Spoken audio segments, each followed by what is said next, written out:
कि अनुसंधान पत्र और अनुसंधान लेख है क्या। ठीक है फ्रेंड्स, आप देखिए कि जब कोई रिसर्च होती है, जब कोई अनुसंधान होता है, जब वो छपता है, वो होता है अनुसंधान लेख या पत्र। ठीक है, अब देखते हैं इसको सिंपल भाषा में क्या कहा जाता है। रिसर्च जर्नल पेपर को व्याख्या, मूल्यांकन और तर्क प्रस्तुत किया जाता है। यह शोध कार्य के बारे में संचार की एक प्रक्रिया है। यानी कि जो रिसर्च जर्नल पेपर है, यानी कि जो अनुसंधान जो लेख है या जो अनुसंधान जो पत्र है, ठीक है, उसमें है क्या, उसमें रिसर्च के बारे में व्याख्या, मूल्यांकन और तर्क प्रस्तुत किए जाते हैं। यानी कि रिसर्च कैसी थी उसकी व्याख्या प्लस मूल्यांकन, ये कैसा था, मूल्यांकन करके देखा ये सही था गलत था क्या था, और तर्क इसके बारे में बिल्कुल जो इसके तर्क हैं वो इसमें प्रस्तुत किए जाते हैं। ठीक है, यह शोध के कार्य के बारे में संचार की प्रक्रिया है। यानी कि जो रिसर्च जो जर्नल पेपर है वो एक संचार की प्रक्रिया है। किसके बारे में? शोध कार्य के बारे में। यानी कि जो रिसर्च का काम होता है, यानी कि जो शोध का कार्य होता है, जो शोध का काम होता है, उसके बारे में एक संचार मतलब कि आपस में कनेक्टिविटी कि रिसर्च जो हमने की है, जो हमने शोध किया है वो किससे रिलेटेड था, किससे संबंध था, ये सारा जो एक प्रक्रिया है ये इससे संबंधित है। ये किस में दर्शाया जाता है? ये दर्शाया जाता है अनुसंधान जर्नल पेपर या अनुसंधान पत्र या लेख में। नेक्स्ट है, शोध लेख आमतौर पर वैज्ञानिक पत्रिकाओं में प्रकाशित होते हैं जिसमें अनुसंधान के क्षेत्र शामिल हैं। अब देखिए कि जो शोध लेख हैं वो ज़्यादातर किस में प्रकाशित होते हैं? वैज्ञानिक पत्रिकाओं में। आपने कभी पढ़ा है कि कोई शोध लेख है आपको किसी अखबार में मिल गया या नॉर्मल किसी बुक में मिल गया? नहीं। किस में मिलता है वो मिलता है वैज्ञानिक पत्रिकाओं में। ठीक है, विज्ञान में आज ये तरक्की हुई, विज्ञान में वो तरक्की हुई, आज ये रिसर्च हुई, आज वो रिसर्च हुई। ये किस में आपको ज़्यादातर मिलेगा? ये आपको मिलेगा किसी साइंस की मैगजीन में, साइंस की पत्रिका में। ठीक है फ्रेंड्स, उसमें आपको ढेर सारी जानकारियाँ मिल जाएंगी। ये ऐसे हो चुका है। तो कहने का सिंपल मतलब क्या है कि जो अनुसंधान होता है वो एक विशेष रूप में होता है, इसलिए ज़्यादातर वो किस में छपता है? वैज्ञानिक पत्रिकाओं में। ठीक है, एक शोध लेख अनुसंधान का मार्ग या एक डाटाबेस प्रदान करता है जो अभिनव वैज्ञानिक या विद्वान के लिए उपयोगी है। अब देखिए, जो एक लेख अनुसंधान है, यानी कि जब किसी जो किसी जर्नल में या किसी लेख में अगर कोई रिसर्च छपती है तो वो सबसे ज़्यादा बेनिफिट किसको देती है? एक वैज्ञानिक को या एक स्कॉलर को। यानी कि अगर उसने सेम चीज़ पे रिसर्च या अनुसंधान कर रहा है या करना है, उसको इसमें से कुछ ना कुछ आइडिया मिल जाता है। ठीक है फ्रेंड्स, तो इस आधार पर उसको काफ़ी जानकारी मिल सकती है, तो इसके लिए काफ़ी लाभदायक होता है ये। नेक्स्ट है, यह प्राथमिक स्रोतों पर आधारित है जिन्हें मूल शोध का परिणाम प्रदान किया जाता है। अब देखिए किस पे आधारित है? प्राथमिक स्रोतों पर आधारित है। प्राथमिक स्रोत क्या होते हैं कि जैसे ये देखिए, मान के चलिए कि किसी ने अगर कोई शोध किया है, जो अनुसंधान या किसी ने रिसर्च की है, तो उसने जो रिसर्च की है वो उसकी अपनी रिसर्च है, चाहे उसने कहीं से हेल्प लेके की है, पर जो उसने डाटा तैयार किया है वो खुद से तैयार किया है, वो क्या हो गया उसका? वो हो गया उसका प्राथमिक स्रोत। यानी कि अनुसंधान जो पत्र है, जो ये है किस पे आधारित है? ये मूल रूप से प्राथमिक स्रोतों पर आधारित है। नेक्स्ट पैरा है, शोध पत्र और लेख शोध लेख में एक ही प्रारूप होता है लेकिन इनमें कुछ अलग होते हैं। देखिए, जो शोध पत्र है, जो शोध लेख है, ये इनका जो फॉर्मेट है, जो प्रारूप है, एक ही होता है, पर इनमें थोड़ा सा डिफरेंट होता है। थोड़ा सा इसमें डिफरेंस अलग है। ये थोड़ा सा इसमें डिफरेंस होता है इसमें। शोध पत्र पर स्कूल और कॉलेज के छात्रों के लिए अकादमिक असाइनमेंट प्रदान करता है। अब देखिए, शोध पत्र क्या है? ये स्कूल हो या कॉलेज हो, जो उसके छात्र हैं उसके लिए ये क्या है? Academic assignment. यानी कि जो उनको असाइनमेंट दी जाती है, तो जो जैसे स्कूल और कॉलेज में छात्रों को जो असाइनमेंट दी जाती है, शोध पत्र जो है उसमें ये देखा जाता है। ठीक है फ्रेंड्स, तो सिंपल सी भाषा में हम यह कह सकते हैं कि जो शोध पत्र या अनुसंधान पत्र, शोध लेख या अनुसंधान लेख, ये क्या है? जिसमें रिसर्च के बारे में जो है लिखा जाता है। ठीक है फ्रेंड्स, तो अब देखिए नेक्स्ट है, शोध पत्रिका और शोध लेख मुख्य विशेषताएं हैं।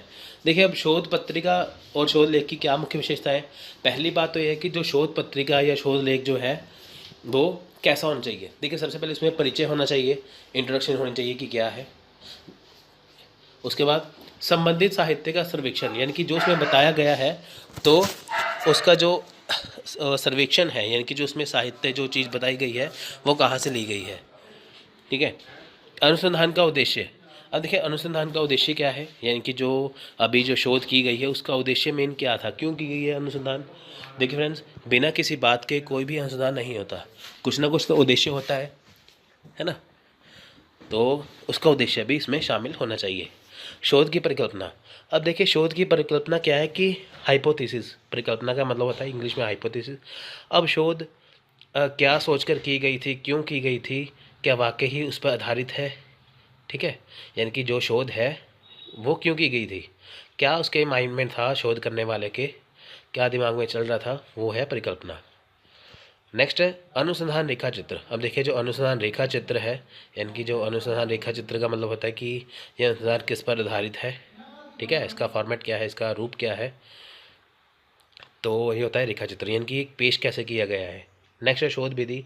अब कौन सी विधियाँ इसमें अपनाई गई हैं, कौन से मेथड अपनाए गए हैं शोध करने के लिए, ठीक है।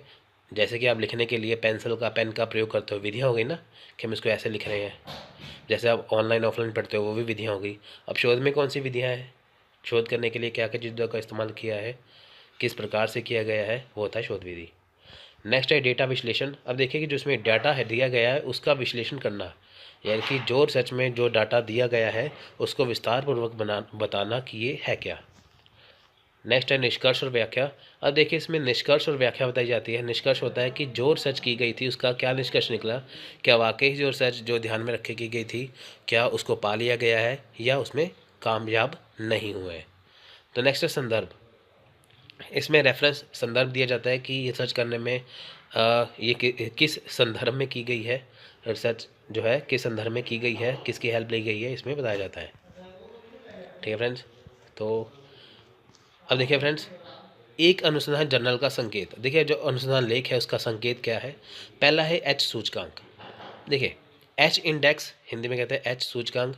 इसका क्या मतलब है, प्रकाशन के लिए प्रकाशनों की संख्या और उद्धरणों की संख्या दोनों को दर्शाता है। एच इंडेक्स या एच सूचकांक में होता है फ्रेंड्स कि जैसे कि जो चीज़ प्रकाशित की जाती है उसमें प्रकाशन के लिए तो कितने जो प्रकाशन, जो कितने पब्लिकेशन पहले से है उनकी संख्या कितनी है। यानी कि जो एक रिसर्च जो लेख है, यानी कि जो एक रिसर्च जर्नल या एक अनुसंधान जर्नल जो है अगर उसे प्रकाशित करना है तो उसमें कितने पब्लिकेशन पहले से ही हैं, ठीक है। ये होता है एच सूचकांक।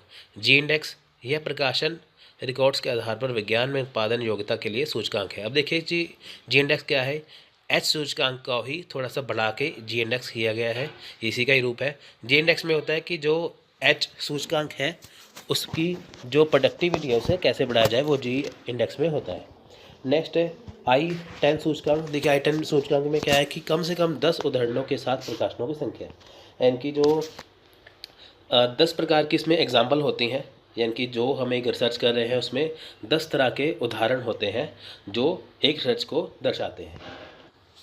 अब नेक्स्ट है स्निप, यानी कि सोर्स नॉर्मलाइज इम्पैक्ट पर पेपर, ठीक है फ्रेंड्स, इसे हिंदी में कहते हैं, ठीक है, SNIP, यानी कि स्रोत प्रति सामान्यीकृत प्रभाव। अब देखिए है क्या, यह सूचक पत्रिका के प्रकाशन के औसत उद्धरण इनपुट को मापता है। अब देखिए कि जो इसमें पत्रिका में जो चीज़ें छापी गई हैं, जो चीज़ें प्रकाशित की गई हैं, वो उसका औसत क्या है, यानी कि वो किस आधार पर उसका बैलेंस क्या है, वो कितने कितने जो रिसर्च को उसमें शामिल किया गया है। यानी कि अगर एक जर्नल में कोई सूचना छापी गई है, जो रिसर्च वर्क छापा गया है, ठीक है, जो प्रकाशित किया गया है, वो औसत रूप से कितना है, ये इसमें देखा जाता है। प्रत्येक छात्र या विद्वान रास्ते से सीखना चाहता है। सीखने का अलग तरीका दृश्य, श्रवण और व्यवहारिक रूप से है। विद्वान या छात्र को कुछ ज्ञान, नवीन विचार और अनुभव प्राप्त करने के लिए मूल तरीकों का अनुसरण करना है। देख फ्रेंड्स, जो प्रत्येक छात्र या विद्वान है वो रास्ता, यानी कि वे रास्ता से सीखना चाहता है, यानी कि जो वो सीखना चाहता है वो किसी रास्ते से सीखना चाहता है। रास्ता कौन सा आता है वो, जैसे अलग अलग चीज़ें होती हैं, जैसे कुछ वीडियो से सीखते हैं, कुछ ऑडियो से सुनकर सीखते हैं, कुछ व्यवहारिक रूप से सीखते हैं। हम अपनी ज़िंदगी में दैनिक जीवन में फ्रेंड्स, हम अपने दैनिक जीवन में कुछ ना कुछ सीखते रहते हैं। ज़रूरी नहीं है कि हम स्कूल से ही सीखते हैं, तो हम दैनिक चर्चा में व्यवहारिक रूप से जो हम किसी से मिलते हैं तभी हम कुछ ना कुछ सीखते हैं। अगर हम कोई वीडियो देख रहे हैं तभी उससे कुछ सीखते हैं, कुछ ही सुन रहे हैं तभी उससे सीख रहे हैं। तो यानी कि हम कुछ ना कुछ सीखते रहते हैं, ठीक है। सीखने का तरीका अलग अलग होता है, पर हम कुछ ना कुछ सीखते रहते हैं, ठीक है। इसमें क्या होता है कि जो विद्वान हैं या जो छात्र हैं, उनको जो कुछ ज्ञान है, जो कुछ नवीन नए नए जो विचार हैं या अनुभव प्राप्त करने का ये मूल तरीका है। यानी कि अगर किसी छात्र को या विद्वान को कुछ ज्ञान प्राप्त करना है, कुछ अनुभव प्राप्त करना है, तो वो इन सब से सीखता है। तो आइए जानते हैं क्या है ये। देखिए, संगोष्ठी या सेमिनार जिसे कहते हैं, इंग्लिश में भी सेमिनार। नेक्स्ट है सम्मेलन, जिसे कॉन्फ्रेंस कहते हैं इंग्लिश में। संगोष्ठी मतलब है सिंपोजियम। देखिए फ्रेंड्स, संगोष्ठी सेमिनार को भी संगोष्ठी कहते हैं, सिंपोजियम को भी संगोष्ठी कहते हैं, पर थोड़ा सा डिफरेंस इसमें, ठीक है, और कुछ नहीं है।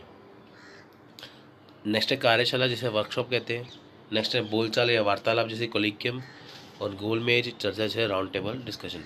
एक एक करके डिस्कशन करते हैं इनकी, जानते हैं कि है क्या। दिखने में सभी एक जैसे, पर थोड़ा सा इसमें डिफरेंस है। तो पहले बात करेंगे संगोष्ठी या सेमिनार की। देखिए, एक संगोष्ठी अकादमिक प्रशिक्षण के रूप में या तो विश्वविद्यालय में या एक व्यावसायिक या पेशेवर संगठन द्वारा की पेशकश है। लोकतांत्रिक समाज में संगोष्ठियों को शोध को बढ़ावा देने के लिए एक केंद्रीय स्थान मिलता है। अब देखिए फ्रेंड, जो सेमिनार है, जो संगोष्ठी है, वो है क्या। ये किसी विश्वविद्यालय में या व्यावसायिक या पेशेवर जो संगठन है, ठीक है, वो पेश करता रहता है। कब करता है वो? सालाना, 6 महीने बाद, 1 महीने बाद, हर साल या हफ्ते बाद ये सेमिनार होते रहते हैं। सेमिनार में होता क्या है, संगोष्ठी में होता क्या है कि वहाँ पे कुछ ना कुछ सिखाया जाता है। इसमें होता क्या है कि यहाँ पे जब एक कोई एक्सपर्ट जहाँ पे कुछ समझा रहा है, तो बच्चों को या किसी, जैसे देखिए यहाँ पे सेमिनार लगा हुआ है किस चीज़ में, अगर यूनिवर्सिटी में सेमिनार लगा हुआ है, तो वहाँ पे एक सेमिनार में कुछ ना कुछ सिखाया जाता है। वहाँ पे क्या होता है कि आपको एक टॉपिक के ऊपर चीज़ें समझाई जाती हैं। वो समझाने का तरीका जो होता है वो कैसा होता है, वो या तो आपको प्रोजेक्टर के ऊपर वीडियो चला के दिखा देंगे, पीपीटीज बना के दिखा देंगे, कुछ ऐसी चीज़ें दिखा देंगे, ठीक है। यानी कि सेमिनार में होता क्या है कि एक टॉपिक के ऊपर वो चर्चा की जाती है, उसको अच्छे से समझाया जाता है, जिसे बाकी लोग सुनते हैं और एक्सपर्ट उसे समझाता है। वो वीडियो की हेल्प ले सकता है, प्रोजेक्टर की हेल्प ले सकता है, पीपीटी से वो समझा सकता है, ठीक है फ्रेंड्स। तो ये होता है सेमिनार में। सेमिनार का मतलब होता है कि कुछ ना कुछ सिखाते रहना, ठीक है फ्रेंड्स। तो विश्वविद्यालय में या कोई संगठन ये से सिखाते रहते हैं। अब देखिए फ्रेंड्स, ये सेमिनार के प्रकार कौन से हैं। देखिए, पहला है मिनी सेमिनार, जैसे जो होता है क्लासरूम स्तर पर। यानी कि जो मिनी सेमिनार, जो छोटा सेमिनार है, वो क्लासरूम स्तर पर होगा। अगर हमें क्लासरूम स्तर पर कोई चीज़ समझानी है, तो वो मिनी सेमिनार होगा। मुख्य संगोष्ठी या मुख्य सेमिनार कौन सा है? विभाग या संस्था। जब मेन सेमिनार, जब हमें किसी संस्था को या किसी यूनिवर्सिटी को, किसी विभाग को, डिपार्टमेंट को समझाना है, तो हमें मेन सेमिनार या मुख्य सेमिनार लगाना होता है, ठीक है। एक क्लास को समझाएंगे तो मिनी सेमिनार, विभाग को समझाएंगे तो मुख्य संगोष्ठी या सेमिनार। नेक्स्ट है राष्ट्रीय संगोष्ठी या राष्ट्रीय सेमिनार। विभिन्न विश्वविद्यालयों में राष्ट्रीय स्तर पर। अब देखिए कि जो राष्ट्रीय स्तर पर जो हमारे विभिन्न विश्वविद्यालय हैं, तो वहाँ पे राष्ट्रीय संगोष्ठी, राष्ट्रीय सेमिनार लगाया जाता है। इनकी देश की अलग अलग यूनिवर्सिटी में जब सेमिनार लगाया जाता है, तो वो राष्ट्रीय सेमिनार या राष्ट्रीय संगोष्ठी होती है। अंतर्राष्ट्रीय संगोष्ठी, विदेशी या घरेलू विश्वविद्यालयों में अंतर्राष्ट्रीय स्तर। अब देखिए कि अंतर्राष्ट्रीय सेमिनार क्या है कि जब विदेशी, जब यानी कि बाहर की यूनिवर्सिटी जो है, वहाँ पे सेमिनार होता है। तो मिनी सेमिनार कहाँ होगा? क्लासरूम स्तर पर। और मुख्य संगोष्ठी सेमिनार कहाँ होगा? विभाग या संस्था स्तर पर। राष्ट्रीय संगोष्ठी होगी विभिन्न विश्वविद्यालयों में राष्ट्रीय स्तर पर। और अंतर्राष्ट्रीय संगोष्ठी होगी विदेशी विश्वविद्यालयों में, ठीक है फ्रेंड्स। तो ये था सेमिनार। अब देखिए, इससे रिलेटेड एक क्वेश्चन भी आ चुका है। निम्नलिखित में से कौन सी संगोष्ठी की विशेषताएं हैं? ठीक है, इनमें से सेमिनार या संगोष्ठी की विशेषताएं बतानी क्या है। ये दिसंबर 2015 में क्वेश्चन आया था। देखिए, यह शैक्षणिक निर्देश का एक रूप है। इसमें प्रश्न, चर्चा और बहस शामिल है। इसमें व्यक्तियों के बड़े समूह इसमें कुशल व्यक्तियों की भागीदारी आवश्यक है। अब देखिए इसमें से इन्होंने यहाँ पे ऑप्शन दे रखे हैं। ऑप्शन नंबर 1 बी और सी, ऑप्शन नंबर 2 बी और D, option number 3 B C और D, option number 4 A B और डी। ठीक है, 4 में से बताना है कि कौन सी इसकी विशेषता है। तो इसका राइट आंसर ऑप्शन नंबर 4, इनकी ए बी और डी, सी इसमें नहीं आएगा। ठीक है फ्रेंड्स, नेक्स्ट है सम्मेलन या कॉन्फ्रेंस। अब देखिए, अब सम्मेलन है, सम्मेलन में सबसे बड़ी बात क्या है कि इसमें एक से ज़्यादा विषय या एक से ज़्यादा टॉपिक जो है वो डिस्कस किए जाते हैं, चर्चा किए जाते हैं। एक सम्मेलन अपने स्वयं के और एक दूसरे के काम के बारे में सम्मेलन या चर्चा करने के लिए सहयोगियों का एक समूह है। यानी कि सम्मेलन कब होता है कि जब सहयोगियों का समूह, यानी कि अगर कहीं पे कोई काम कर रहा है, साथ में कोलीग्स काम कर रहे हैं, सहयोगी हैं, तो वह एक सम्मेलन करते हैं, तो वहाँ पे अपने काम की और दूसरे के काम की चर्चा की जाती है। ठीक है, सम्मेलन में होता क्या है कि एक से ज़्यादा विषयों के बारे में चर्चा की जाती है कॉन्फ्रेंस में। अब आप देखिए कि जैसे बड़ी बड़ी कंपनी में कॉन्फ्रेंस होती है, वहाँ पे एक दूसरे काम की या अपने काम की एक दूसरे काम की चर्चा की जाती है, तो होती है कॉन्फ्रेंस। ठीक है फ्रेंड्स, इसमें एक से ज़्यादा टॉपिक जो है वो चर्चा किए जाते हैं। क्वेश्चन आ सकता है कि एक से ज़्यादा टॉपिक किस में चर्चा किए जाते हैं, तो सम्मेलन में। अनुसंधान के लिए विद्वानों के सम्मेलन कभी कभी आवासिक रूप से उन विश्वविद्यालयों या आयोजित किए जाते हैं जिनके पास नियुक्त पेपर समीक्षकों का एक समूह होता है जो सबमिशन की समीक्षा करते हैं और सबसे उपयुक्त मूल सर्विसेज आदि का चयन करते हैं। अब देखिए क्या है कि जो सम्मेलन है वो वार्षिक स्तर पर भी होता है, वो छमाही स्तर पर भी होता है, मंथली स्तर पर भी होता है। ठीक है फ्रेंड्स, जो सम्मेलन होता है तो ये करते रहते हैं, जो सम्मेलन है, जो कॉन्फ्रेंस है, वो हमेशा करते रहते हैं। कई बार क्या होता है कि रिव्यू करना होता है सालाना, तो वार्षिक रूप से कॉन्फ्रेंस होगा कि एक साल में क्या क्या किया है, 6 महीने में क्या किया है, एक महीने में क्या किया है, तो ये होता रहता है। इसमें क्या है कि एक्सपर्ट्स की टीम होती है। सम्मेलन में सबसे बड़ी बात देखिए कि 2 चीज़ें होती हैं। पहली बात तो ये कि इसमें एक से ज़्यादा टॉपिक के ऊपर चर्चा की जाती है। दूसरी बात, इसमें एक्सपर्ट की जो टीम है, जो विद्वानों की टीम है, वो विद्वान में ज़्यादा शामिल होते हैं। ठीक है फ्रेंड्स, तो इसमें विद्वान भी या एक्सपर्ट भी शामिल होंगे, ज़्यादा होंगे, और इसमें एक से ज़्यादा टॉपिक के ऊपर भी चर्चा की जाएगी। अब सम्मेलन के प्रकार देखिए, पहली बात है कि क्षेत्रीय सम्मेलन। अब क्षेत्रीय लेवल पर, रीजनल लेवल पर क्षेत्रीय सम्मेलन करवाया जाता है। फिर राष्ट्रीय सम्मेलन करवाया जाता है राष्ट्रीय स्तर पर। फिर अंतर्राष्ट्रीय सम्मेलन, जैसे कई देशों के प्रधानमंत्री, विभिन्न देशों के प्रधानमंत्री एक जगह इकट्ठे हुए, तो वहाँ पे हमारे देश के प्रधानमंत्री जा रहे हैं वहाँ पे सम्मेलन के लिए, तो वो क्या है, वो अंतर्राष्ट्रीय सम्मेलन है। नेक्स्ट है संगोष्ठी। देखिए फ्रेंड्स, संगोष्ठी मैंने सिंपोजियम, ऊपर सेमिनार में भी संगोष्ठी है, यहाँ पे भी संगोष्ठी है, तो सिंपोजियम का मीनिंग होता है वैसे संगोष्ठी।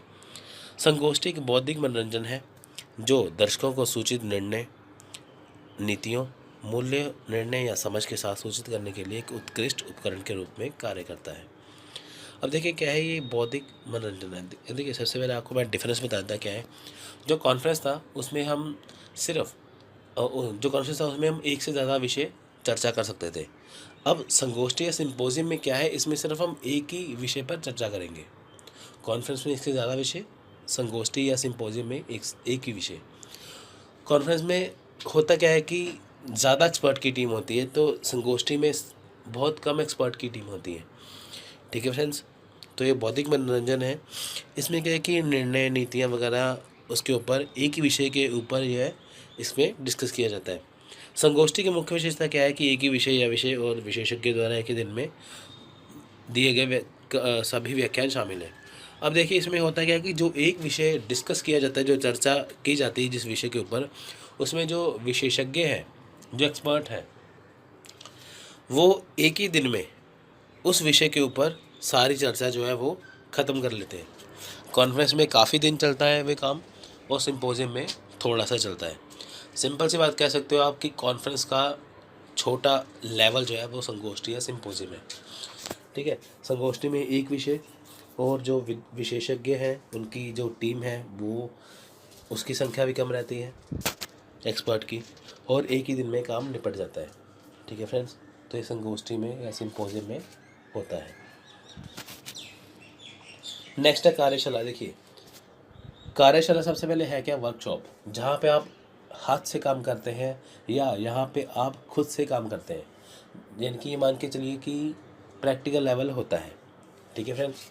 अब आप देखिए कि वर्कशॉप गाड़ियों की वर्कशॉप है, जहाँ पे गाड़ियों की मरम्मत होती है, वहाँ पे मैकेनिक लगे होते हैं ना हाथ से काम करने, तो वहाँ पे थ्योरी पार्ट तो होता ही नहीं है, वहाँ पे काम करना पड़ता है, वो थी वर्कशॉप।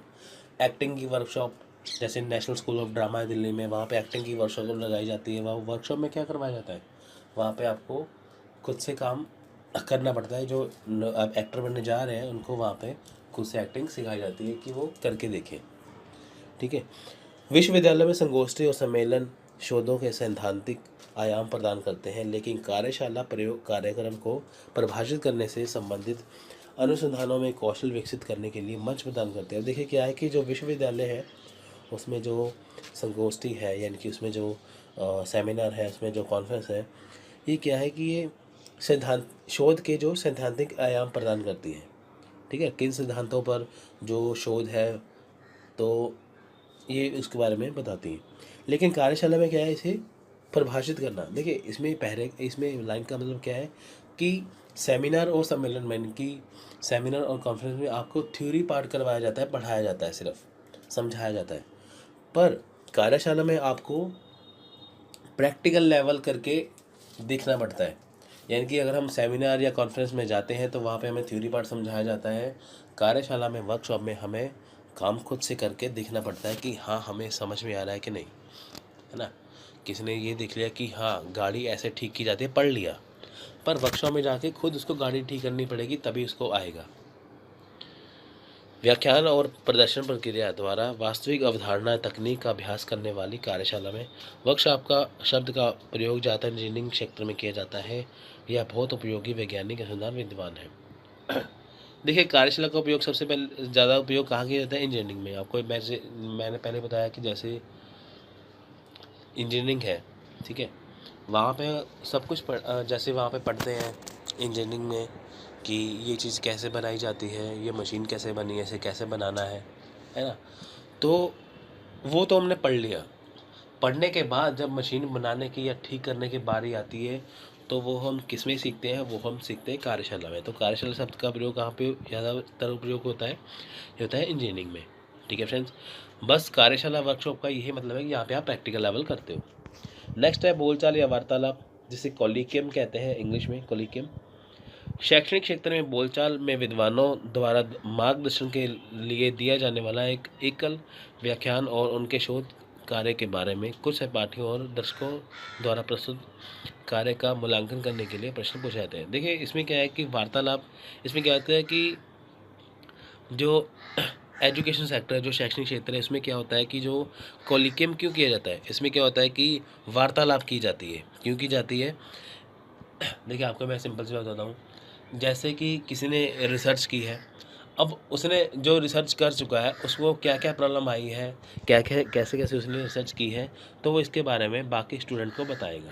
ठीक है, यानी कि जिसने अपनी रिसर्च पूरी कर ली है तो वो अपनी रिसर्च के बारे में बाकियों को बताएगा, तो सभी उसको ध्यान से सुनते हैं। तो उनके मन में अगर कोई प्रश्न होता है तो वो उससे प्रश्न भी पूछते हैं। ठीक है फ्रेंड्स, वो होती है वार्तालाप, यानी कि जिसमें एक्सपर्ट बाकियों को समझाता है तो उनके प्रश्नों का उत्तर दिए जाते हैं। नेक्स्ट है राउंड टेबल चर्चा। देखिए गोल मेज अकादमिक चर्चा का ग्रुप है। प्रतिभागियों को चर्चा और बहस करने के लिए एक विशिष्ट विषय सहमत है, कोई औपचारिक एजेंडा नहीं है। देखिए राउंड टेबल चर्चा, जैसे मॉडर्न हिस्ट्री पढ़ोगे आप, वहाँ पे राउंड टेबल चर्चा देखोगे। और राउंड टेबल का मतलब गोल टेबल नहीं है, गोल टेबल लगाया तो बैठ गए, ऐसा नहीं है। राउंड टेबल का मतलब है किसी को ज़्यादा नॉलेज, कम नॉलेज, ठीक है, कुछ भी है, यहाँ पे कोई छोटा बड़ा नहीं है। सभी वहाँ पे बैठकर चर्चा करते हैं। इसके लिए एक विषय का चयन किया जाता है और इसके लिए कोई औपचारिक एजेंडा नहीं है। थीसिस शब्द का उपयोग पूरे पाठ को संदर्भित करने के लिए किया जाता है, जो अध्ययन पर एक विशेष प्रकार की रिपोर्ट या प्रोग्राम का प्रतिनिधित्व करता है। यानी कि देखिए जो थीसिस शब्द का उपयोग है वो कहाँ पे किया जाता है कि जब अनुसंधानकर्ता, जब उसके अध्ययन की एक विशेष प्रकार की जब रिपोर्ट प्रकाशित होती है तब इसको थीसिस का शब्द दिया जाता है। तो थीसिस से पता चलता है कि एक अनुसंधानकर्ता या रिसर्चर की रिपोर्ट तैयार हो चुकी है।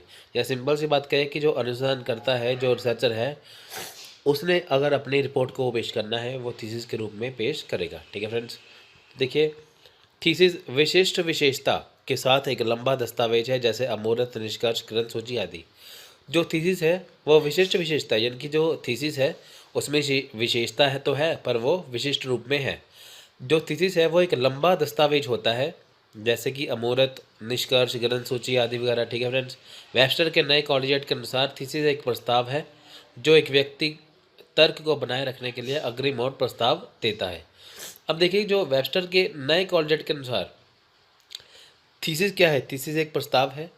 ठीक है फ्रेंड्स, जो व्यक्ति तर्क को बनाए रखने के लिए अग्रिम प्रस्ताव देता है। अब देखिए कि इसमें है क्या, इन्होंने यहाँ पे कहा है कि जो थीसिस है वो है क्या, एक व्यक्ति द्वारा बनाया गया तर्क।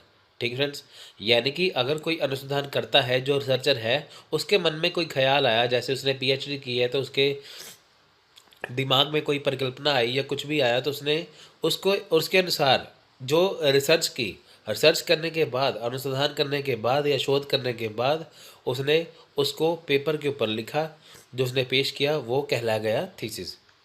अब इस परिभाषा में प्रमुख तत्व क्या है? देखिए, पहला है एक थीसिस एक प्रस्ताव है।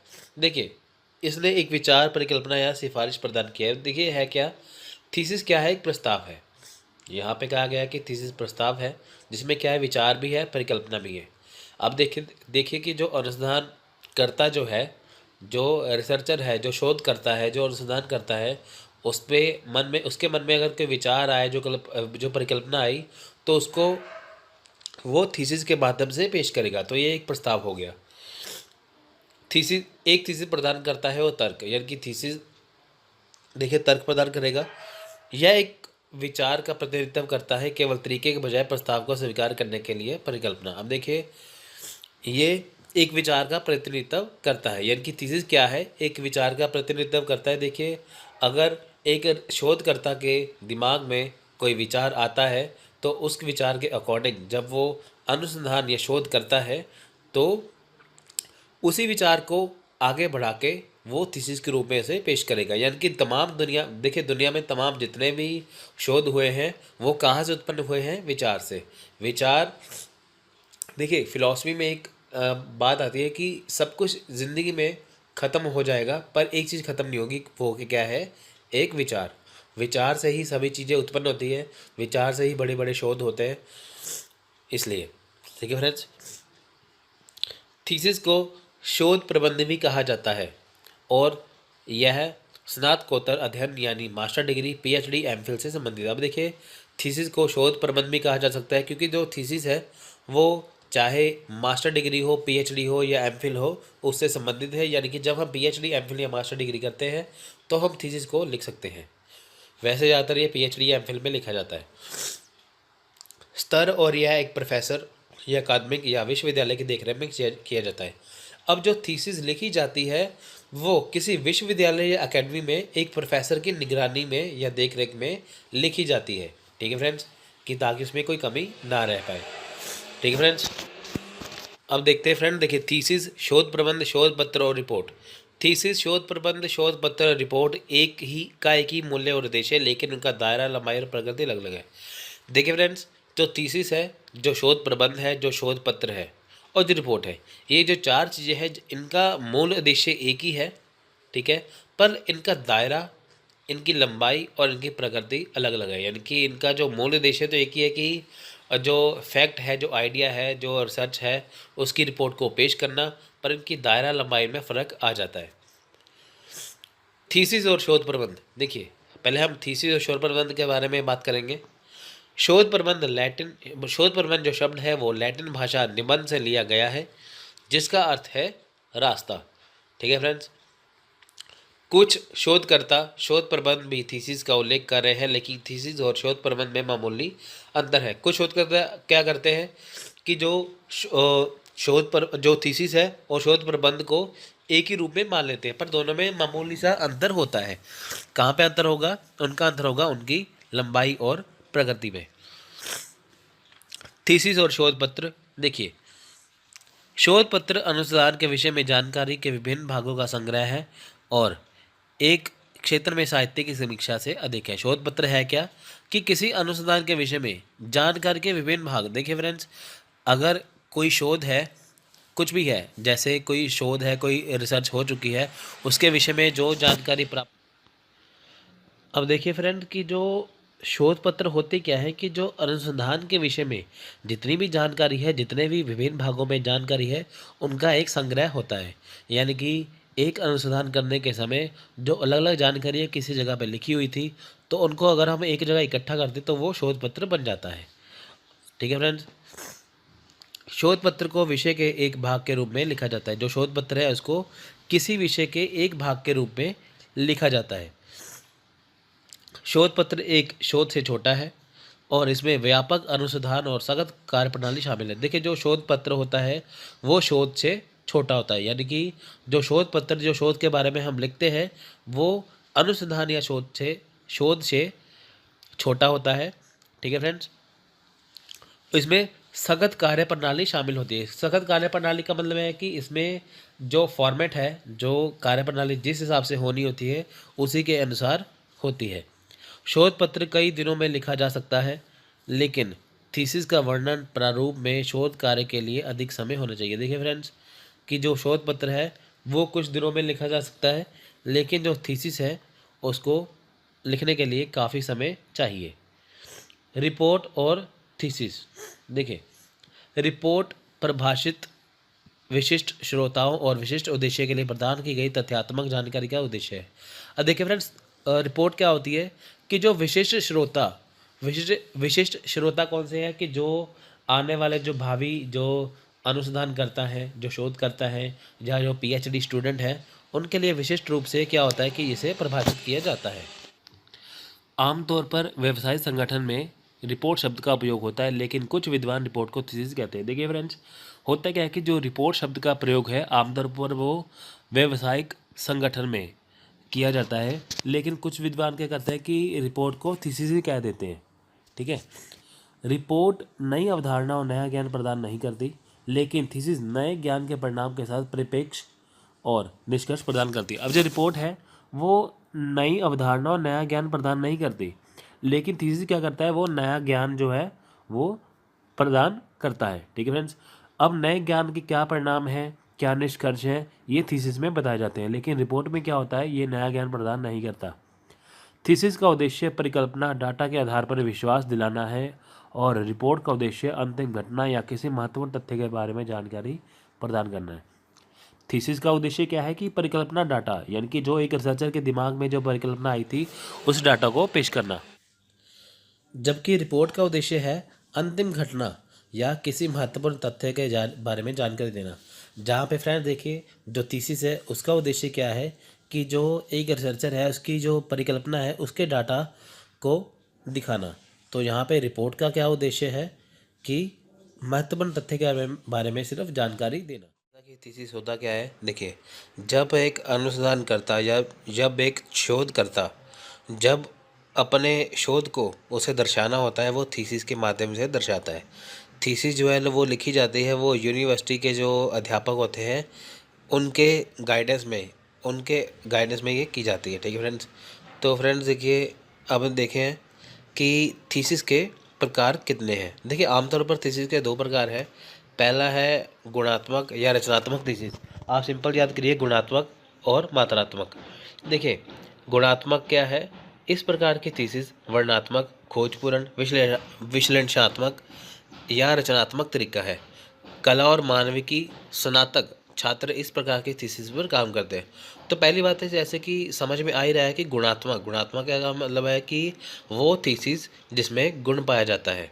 फ्रेंड्स देखिए कि जो थीसिस है, जो इनकी अनुसंधानकर्ता का जो शोध का जो काम है, जो रिसर्च का जो काम है, उसकी वैल्यू क्या है, उसका वर्णनात्मक क्या है, वो कितनी खोजपूर्ण है, वो कितना उसमें विश्लेषण है, ये सभी उस शोध के गुणों को दर्शाता है। यानी कि किसी अगर शोध के गुण को दर्शाना हो तो उसमें विश्लेषणात्मक, रचनात्मक वगैरह सारी चीज़ें आती हैं। तो थीसिस भी इसी प्रकार की होती है।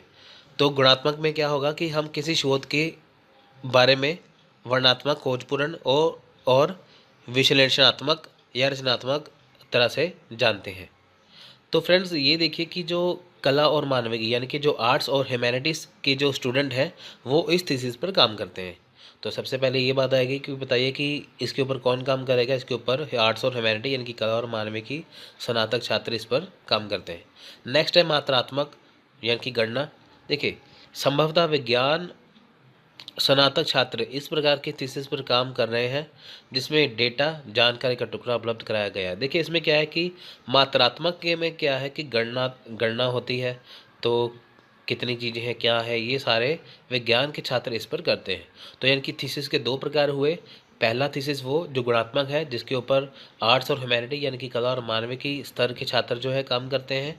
दूसरा है मात्रात्मक जिसके ऊपर साइंस यानी कि विज्ञान के छात्र काम करते हैं। ठीक है फ्रेंड्स, तो वैज्ञानिक उपकरणों द्वारा और कुछ प्रकार के पैमानों पर संख्यात्मक रूप से दर्ज किया गया है। यानी कि ये वैज्ञानिक उपकरणों द्वारा, ठीक है फ्रेंड्स, यानी कि जो वैज्ञानिक उपकरण होते हैं ना, जैसे हम कैलकुलेशन मशीन हो गई या कोई वेट मशीन हो गई या कुछ भी ऐसे हो गया, या कई तरह के ऐसे पैमाने जिसे संख्यात्मक रूप में दर्ज किया जाता है। अब देखिए कैलकुलेटर क्या है, वो भी वैज्ञानिक उपकरण है ना।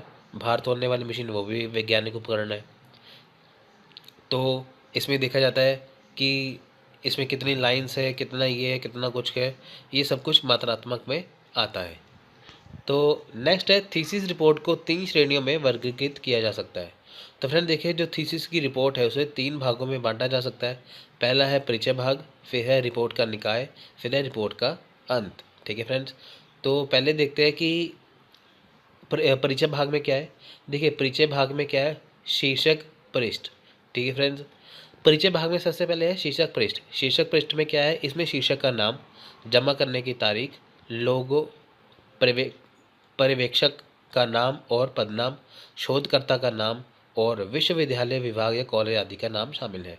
अब देखिए परिचय भाग में क्या होगा, जो शीर्षक पृष्ठ है उसमें पहले शीर्षक का नाम होगा कि टाइटल क्या है, फिर वो कब सबमिट हुई थी उसका सबमिट करने की तारीख, फिर उसका जो लोगो है उसका नाम, फिर शोधकर्ता का नाम जिसने इसे शोध किया है या इसका नाम है, ठीक है, जो राइटर का नाम है वो दिया जाता है, फिर विश्वविद्यालय की कहाँ से छात्र है उसका नाम। ठीक है फ्रेंड्स, तो परियोजना का शीर्षक बड़े अक्षरों में स्पष्ट रूप से होना चाहिए। सबसे पहली बात है कि जो शीर्षक बताया गया है जो उसका नाम है वो बड़े बड़े अक्षरों में होना चाहिए। ठीक है फ्रेंड्स, कि ताकि वो अच्छे से दिखाई दे। तो ये होगा शीर्षक पृष्ठ, किस में आएगा, ये परिचय भाग में। परिचय भाग में ये हो गया। अब नेक्स्ट आएगा सार, जिसे एब्स्ट्रैक्ट भी कहते हैं। अब देखिए फ्रेंड्स, एब्स्ट्रैक्ट का या सार का क्या मतलब है, अनुसंधान के बारे में एक संक्षिप्त तकनीकी सारांश है। अब देखिए कि जिसके बारे में अनुसंधान या जिसके बारे में शोध बताई गई है उसकी एक संक्षिप्त यहाँ पे सारांश बताया जाता है कि ये चीज़ किसके बारे में है, कि ताकि हमें उसे पढ़ने के बाद थोड़ा सा आइडिया हो जाए कि हम क्या पढ़ने वाले हैं।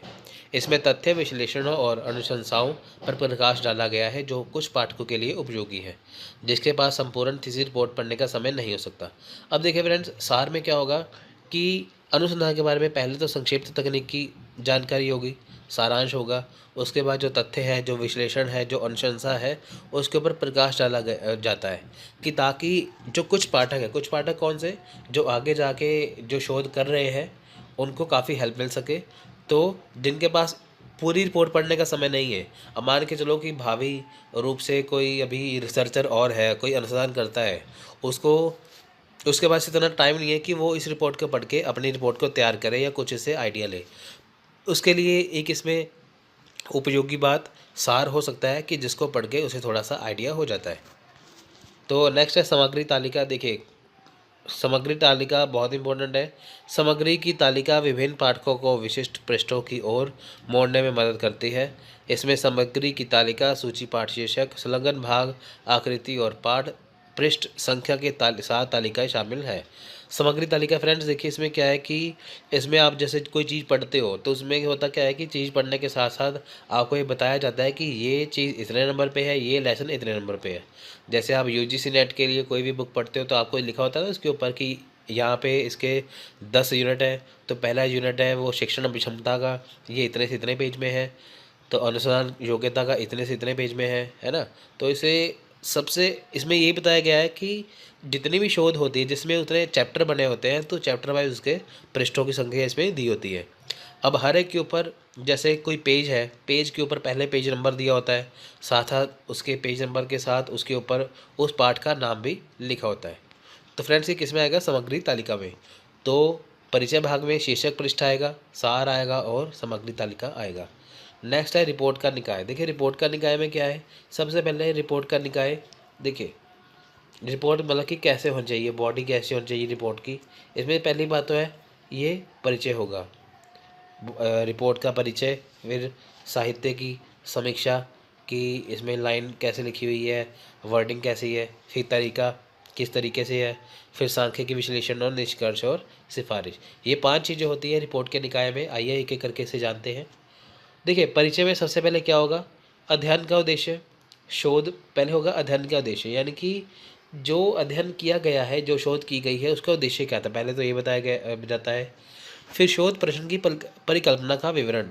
अब जो शोध प्रश्न है उसकी परिकल्पना, यानी कि जो शोध क्यों की गई थी, किसके बारे में की गई थी, जितने भी प्रश्न बनते हैं उसका विवरण दिया जाता है। फिर अध्ययन का महत्व, ठीक है, यानी कि इसका अध्ययन करने से हमें ये इतना महत्वपूर्ण क्यों है, इससे हमें क्या लाभ मिलेगा।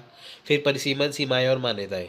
तो इसमें ये दिया जाता है कि जो अभी हम पढ़ रहे हैं तो वो क्या रिजल्ट पे निकला है, क्या उसका कंक्लूज़न क्या है, उसका निष्कर्ष क्या निकला है। ठीक है फ्रेंड्स। तो परिसीमन का अर्थ क्या है? शोधकर्ता द्वारा नियंत्रित किए गए कारक। देख फ्रेंड्स, परिसीमन क्या है? शोधकर्ता यानी कि जो अनुसंधान करता है उसके द्वारा जो नियंत्रित किए गए कारक है जिसे वो नियंत्रित करके चलता है ताकि वो एक दूसरे के ऊपर हावी ना हो जाए। तो परिसीमन होगा ही होगा। उसके बाद नेक्स्ट होगा सीमाएं। सीमाएं में क्या होगा? कारक जो शोधकर्ता में के नियंत्रण में नहीं थे। देखिए फ्रेंड, जो सीमाएं हैं वो कारक जो शोधकर्ता के नियंत्रण में होता ही नहीं है, क्योंकि कुछ चीज़ ऐसी हो जाती है वो उसके नियंत्रण में होती नहीं है। अब देखिए फ्रेंड्स, परिसीमन, सीमाएं और मान्यताएं क्या है। देखिए परिसीमन क्या है? शोधकर्ता द्वारा नियंत्रित किए गए कारक, यानी कि वो कारक जो शोधकर्ता द्वारा नियंत्रित किए जाते हैं। देखिए फ्रेंड्स, जब भी कोई शोध होती है, जब भी कोई अनुसंधान होता है तो उसमें जो कुछ कारक होते हैं वो नियंत्रित किए जाते हैं शोधकर्ता के द्वारा, कि ताकि वो एक दूसरे के ऊपर हावी ना हो जाए। ठीक है फ्रेंड्स। नेक्स्ट है सीमाएं। सीमाएं में क्या होगा कि कारक जो शोधकर्ता के नियंत्रण में नहीं थे, यानी कि जो शोधकर्ता ने कुछ सीमाओं में रख के अपनी शोध को किया है। पर क्यों किया है? क्योंकि वो जो कारक थे वो शोधकर्ता के नियंत्रण में नहीं थे। नेक्स्ट है मान्यताएं। देखिए फ्रेंड्स, मान्यताएं क्या है कि मान्यताएं एक ऐसी चीज़ है जो हर किसी चीज़ को लागू करने में सहायक होते हैं। ठीक है फ्रेंड्स, ऐसे कारक जो जिसकी जो एक शोध, देखिए फ्रेंड्स, ऐसे कारक होते हैं जो किसी मान्यता पर आधारित होते हैं। तो मान्यता पर आधारित होने के साथ वो किसी चीज़ को अप्रूवल दिलवाते हैं। ठीक है फ्रेंड्स। तो देखिए फ्रेंड्स, अगर कोई भी चीज़ नहीं करने जा रही है, कुछ भी करने जा रहे हैं, तो सबसे पहले मान्यताएं होना बहुत ज़रूरी है। होता है ना कि जैसे अगर किसी रिसर्चर ने, किसी अनुसंधानकर्ता ने कोई अनुसंधान किया या शोध किया है तो वो कितनी वैलिड है, क्यों वैलिड है, ठीक है, तो उसके लिए मान्यताएं बहुत ज़रूरी है। नेक्स्ट है साहित्य की समीक्षा। देखिए फ्रेंड्स, इसमें हमने एक किया ना पार्ट परिचय वाला, फिर इसमें है साहित्य की समीक्षा। अध्ययन के क्षेत्र में लागू होने वाली सैद्धांतिक रूपरेखा साहित्यिक समीक्षा हो सकती है। देखिए साहित्यिक, देखिए फ्रेंड्स, होता क्या है कि जो साहित्य की समीक्षा यानी कि जो शोध किया गया है उसमें जो चीज़ बताई गई है क्या वो स्पष्ट रूप से बताया गया है, क्या शब्दों का उच्चारण सही है, क्या वो सब कुछ लिखा हुआ है, वो सैद्धांतिक रूप से वो देखा जाता है, तो उसे बोलते हैं साहित्य की समीक्षा। तो नेक्स्ट है विधि और प्रक्रिया। इस खंड को प्रक्रिया के प्रत्येक पहलू को स्पष्ट रूप से प्रस्तुत करना चाहिए जिसके द्वारा अध्ययन पूरा हो जाएगा। तो इसमें कौन कौन सी विधि और कौन सी प्रक्रिया अपनाई गई थी, उसके प्रत्येक पहलू को स्पष्ट रूप से प्रस्तुत करना चाहिए कि हाँ हमने ये रिसर्च की थी, ये हमने शोध किया था। ठीक है फ्रेंड्स, जब एक शोध करता है तो वो बताता है, हर एक पहलू को स्पष्ट करता है कि उसने ये जो शोध किया है वो किस विधि से किया है, तो किस प्रक्रिया से किया है, कि ताकि आने वाले जो शोध करता है उनको कोई प्रॉब्लम ना हो पाए। नेक्स्ट है सांख्यिकी विश्लेषण। अब देखिए डेटा के विश्लेषण के लिए उपयोग की जाने वाली सांख्यिकी प्रक्रिया का एक स्पष्ट विवरण प्रदान करें। सांख्यिकी प्रेक्षणों का प्रकार अनुसंधान, परिकल्पना या प्रश्न का चिंतनशील होना चाहिए। देखिए फ्रेंड्स, सांख्यिकी विश्लेषण क्या है कि जो डेटा का जो विश्लेषण है उसमें जो उपयोग की जाने वाली जो प्रक्रिया है वो सांख्यिकी होनी चाहिए। इसमें होता है ना कई बार कि स्टैटिक रूप से कोई नंबरिंग दे दी जाती है, जैसे किसी जो कोई चीज़ बताई जा रही है उसके पॉइंट्स आ जाते हैं, फिर उस ABCD या 1 से लेके 10 तक या कुछ भी ऐसी चीज़ आ जाती है। तो उसमें ये सारी चीज़ें होती है, स्पष्ट होती है कि इसके इतने पॉइंट बनेंगे, इसके इतने पॉइंट बनेंगे। ठीक है फ्रेंड्स। तो नेक्स्ट है निष्कर्ष, व्याख्या और सिफारिश। देखिए इस खंड में वर्तमान, विश्लेषण और व्याख्या, निष्कर्ष, परिकल्पना, डाटा और सिफारिश शामिल है। इसमें क्या है, इसमें वर्तमान, विश्लेषण और व्याख्या, निष्कर्ष, यानी कि जो व्याख्या, जो शोध का निष्कर्ष है वो क्या है, जो परिकल्पना डाटा क्या है, यानी कि जब एक रिसर्चर ने परिकल्पना को ध्यान में रखते हुए शोध किया था तो क्या वो उसने पूरा किया है, क्या उसी के ऊपर आधारित है, इसमें ये भी देखा जाता है। अनुसंधान परियोजना से उत्पन्न विशिष्ट निष्कर्षों की पहचान करें। देखिए अनुसंधान जो परियोजना है जिसके बारे में चीज़ बनाई जाती है, ठीक है, यानी कि जो थीसिस जो अनुसंधान परियोजना पर आधारित होती है उससे कौन कौन से निष्कर्ष निकले हैं उसकी जानकारी यहाँ पे दी जाती है, उसकी पहचान होती है। यह खंड अनुसंधान परियोजना में वर्तमान ज्ञान का निर्माण करते हैं। देखिए फ्रेंड्स ये खंड जो है वो क्या करते हैं, अनुसंधान परियोजना में वर्तमान ज्ञान का निर्माण करता है, यानी कि किसी चीज़ के ऊपर मान के चलिए कि किसी चीज़ के ऊपर शोध के बारे में लिखा गया है, तो उस शोध को जब पढ़ते हैं, पढ़ने के बाद वर्तमान समय में वो कहाँ पर वो रिलेट करेगी, कहाँ पर वो फिट बैठेगी, तो उसका ज्ञान का निर्माण यहाँ पे होता है। तो ये किससे संबंधित है, ये निष्कर्ष, व्याख्या और सिफारिश पे। तो फ्रेंड्स नेक्स्ट है रिपोर्ट का अंत। ठीक है फ्रेंड्स, ये थर्ड पॉइंट है रिपोर्ट का अंत। तो अब जानेंगे, देखिए संदर्भ अनुभाग में ग्रंथ सूची और प्रशिक्षण शामिल हो सकते हैं। देखिए रिपोर्ट का अंत क्या है कि रिपोर्ट की अब एंडिंग करना। तो फ्रेंड्स अब देखते हैं ग्रंथ सूची। ग्रंथ सूची मतलब कि बिब्लोग्राफी, इसे इंग्लिश में बिब्लोग्राफी कहते हैं। देखिए होता क्या है, ग्रंथ सूची थीसिस रिपोर्ट में उपयोग किए गए प्रकाशन की एक सूची है। प्रकाशन स्रोतों के बारे में जानकारी के लिए उपयोग किया जाता है, लेकिन रिपोर्ट में उद्धृत नहीं किया जा सकता। ग्रंथ सूची में शामिल हो सकते हैं। ग्रंथ सूची दो स्वरूपों में लिख सकते हैं। देख फ्रेंड्स बिब्लोग्राफी या ग्रंथ सूची है क्या। अब देखिए इसमें होता क्या है कि जब थीसिस रिपोर्ट को लिखा जाता है तो उसमें पहली बात है प्रकाशन की सूची होती है कि कौन कौन सी चीज़ें हैं, वो क्या क्या लिखनी है, कौन कौन से पब्लिकेशन ने लिखी है, तो प्रकाशन स्रोतों के बारे में जानकारी होती है। ग्रंथ सूची में कुछ नहीं होता फ्रेंड्स, ऐसे होता है कि जैसे किसी एक शोधकर्ता ने जब शोध के बारे में जानकारी देनी होती है तो उसके बारे में पूरा का पूरा जो डाटा लिखा जाना है थीसिस के रूप में उसको बताया जाता है, उसके बारे में पूरी जानकारी होती है। फिर उसका उसमें राइटर का नाम हो गया, फिर उसका जो डेट होगी, साथ में शीर्षक का नाम होगा, ये सारी चीज़ें इसमें आ जाती है। तब ये ग्रंथ सूची या बिब्लियोग्राफी दो तरह से लिखी जाती है। पहला है, तो फ्रेंड देखिए पहला है APA प्रारूप। APA प्रारूप में है क्या, देखिए फुल फॉर्म है इसकी अमेरिकन साइकोलॉजिकल एसोसिएशन। ये 1929 या 1929 में बना था। अब देखिए APA प्रारूप में हम बिब्लियोग्राफी या ग्रंथ सूची कैसे लिख सकते हैं। पहले आएगा लेखक का अंतिम नाम। लेखक का अंतिम नाम मतलब कि सरनेम पहले आएगा, फिर उसके बाद दिनांक आएगी कब से ये कब इसको लिखा, लेख का शीर्षक, फिर उसके बाद विश्वकोश का शीर्षक। ठीक है फ्रेंड, इंसाइक्लोपीडिया का शीर्षक आएगा जिसमें खंड होंगे, पृष्ठ होंगे, यानी कि पेजों की संख्या होगी। उसके बाद प्रकाशन का शहर, कि शहर कौन सा है प्रकाशन का, फिर प्रकाशन करने वाली कंपनी का नाम। तो ये हो गया APA प्रारूप। फिर अब आएगा MLA प्रारूप, यानी कि मॉडर्न लैंग्वेज एसोसिएशन।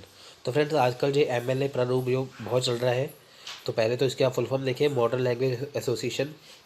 इस विधि से भी जो ग्रंथ सूची या बिब्लियोग्राफी लिखी जाती है, तो देखते हैं इसका फॉर्मेट क्या है। देखिए इसमें भी पहले लेखक का अंतिम नाम आएगा, यानी कि सरनेम पहले आएगा, फिर पहला नाम आएगा, उसके बाद पुस्तक का शीर्षक आएगा, फिर अतिरिक्त जानकारी इसके बारे में, जब शोध के बारे में या बुक के बारे में कुछ भी जानकारी है वो वहाँ पे दी जाएगी। फिर प्रकाशन का शहर कौन सा है वो आएगा, फिर प्रकाशित करने वाली कंपनी और प्रकाशन तिथि। तो फ्रेंड देख सकते हैं कि आप APA फॉर्मेट से मिलता है, पर एक दो और बस लाइनों का ही फ़र्क है यहाँ पे।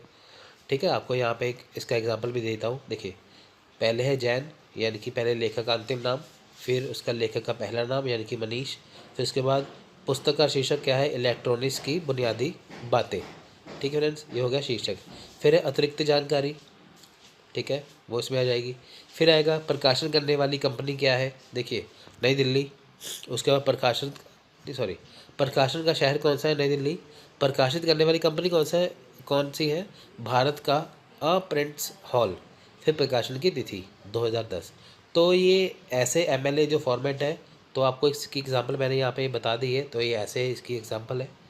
तो उसके बाद तो देखिए फ्रेंड्स, परिशिष्ट में होता क्या है कि परिशिष्ट, जैसा कि इसके नाम का तात्पर्य है कि एक हिस्सा है, परिशिष्ट सामग्री का काम कर रहे हैं कागज़, सारांश, तालिका, अतिरिक्त संदर्भ और अन्य रिपोर्ट, लेकिन चार्ट, ग्राफ और टेबल शामिल नहीं है जो सीधे रिपोर्ट का समर्थन करते हैं। परिशिष्ट होता क्या है, इसे इंग्लिश में बोलते हैं अपेंडिक्स। यानी कि अगर आप किसी चीज़ के बारे में पढ़ रहे हैं, अगर आपको उसके बारे में कुछ और ज़्यादा पढ़ना है, तो उसमें होगा क्या, आपको उसके बारे में अपेंडिक्स दिया जाएगा, आपको उसके बारे में बुक्स का नाम वगैरह या प्रकाशन वगैरह सब कुछ दिया जाएगा, जिससे आप उसको अच्छे से पढ़ सकते हो। मान के चलते एग्जांपल के तौर पर, अगर आप गूगल पे के ऊपर कोई सर्च करते हो, जब आप गूगल के ऊपर सर्च करोगे, सर्च करने के बाद जब आप विकीपीडिया पे जाओगे, आपको वहाँ पे सारी इन्फॉर्मेशन दी जाएगी। इन्फॉर्मेशन देने के बाद जब आप उसको नीचे जाओगे, तो वहाँ पे आपको एक अलग से फोल्डर मिलेगा अपेंडिक्स का। अपेंडिक्स में क्या होगा कि आपको जो परिशिष्ट अपेंडिक्स में क्या होगा कि जो आपने अभी जानकारी पढ़ी है, अगर आपको और अच्छे से पढ़नी है, तो आप उससे एक्स्ट्रा वो पढ़ सकते हो। वहाँ पे आपको बुक्स का नाम वगैरह या कुछ और किसी का आर्टिकल सब कुछ बताया जाता है। तो परिशिष्ट होता क्या है कि जिस चीज़ के बारे में आप पढ़ रहे हो, तो उस चीज़ के बारे में आपको बुक्स वगैरह या किसी के आर्टिकल के बारे में यहाँ पे बताया जा सकता है, जिससे आप उसको और अच्छे से पढ़ पाओगे। तो नेक्स्ट है रिपोर्ट लेखन के यांत्रिकी। अब देखिए रिपोर्ट लेखन के तरीके क्या है। पहला है फुट नोट या एटिंग नोट। फुट नोट होता है कि हमेशा हर एक बुक में बुक के बिल्कुल नीचे वाले पॉइंट पे लिखा होता है, यानी कि जब बुक का जो पृष्ठ है, जहाँ जो बुक का पेज है, उसके बॉटम हिस्से में, इनके सबसे नीचे हिस्से में फुट नोट लिखा होता है। तो नेक्स्ट है शीर्षक। शीर्षक इसमें होता है कि रिपोर्ट लेखन में शीर्षक बहुत ज़रूरी है। फिर चित्र, ठीक है। फिर है प्रमाण पठन। फिर नेक्स्ट है लेखन की शैली। लेखन की शैली कैसी है, टेबल्स आएंगे, फिर अंकुरण, ये सारी चीज़ें किसमें आएंगी, रिपोर्ट लेखन में। तो नेक्स्ट आएगा समीक्षण। तो फ्रेंड्स, फुट नोट या समाप्ति नोट क्या है, इसके बारे में देखते हैं। देखिए, फुट नोट पुस्तक या पांडुलिपि के पृष्ठ के नीचे है, जो पाठ के संदर्भ निर्दिष्ट भाग पर टिप्पणी करता है या उद्धृत करता है। फुट नोट या एडिंग नोट्स में इस्तेमाल किए जाने वाले कुछ विशेष शब्द होते हैं।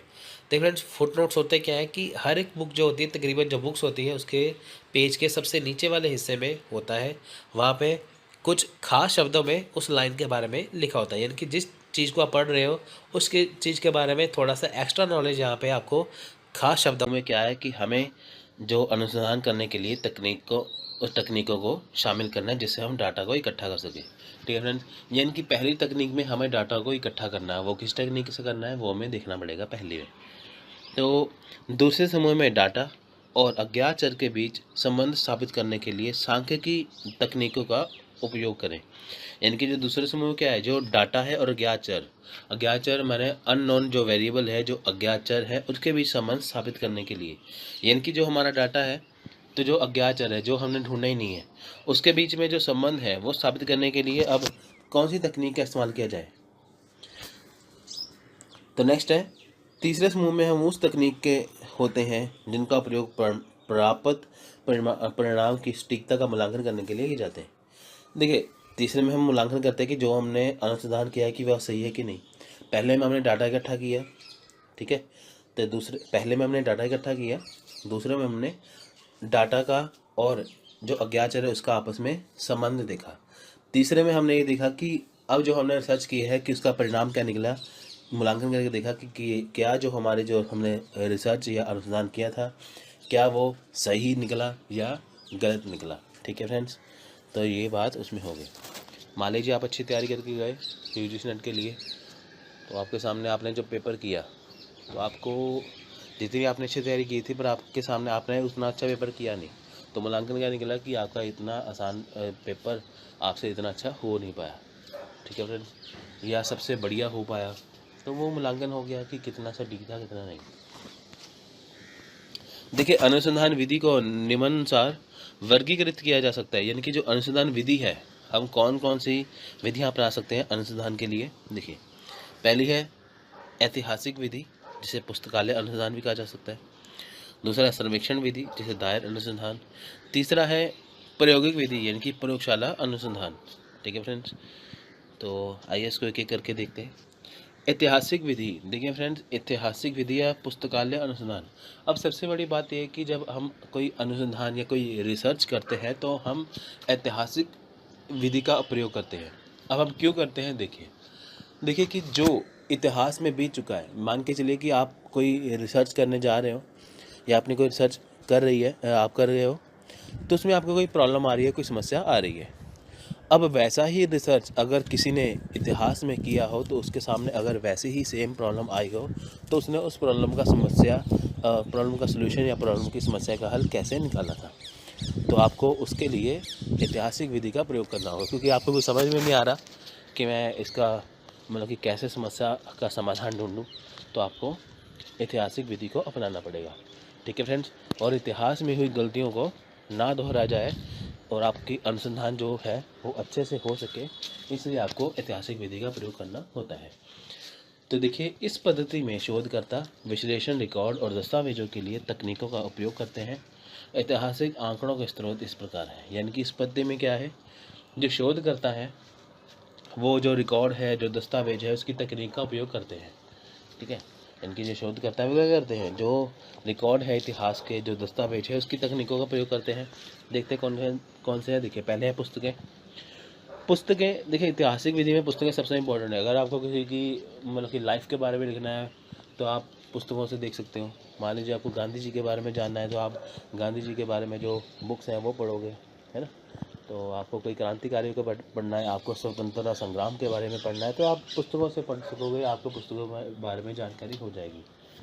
अगर आप पीएचडी कर रहे हो तो आपको कोई थीसिस लिखना है किसी टॉपिक के ऊपर, तो आप पुस्तकों को पुस्तकें पढ़ के आपको थोड़ा सा आइडिया मिल सकता है।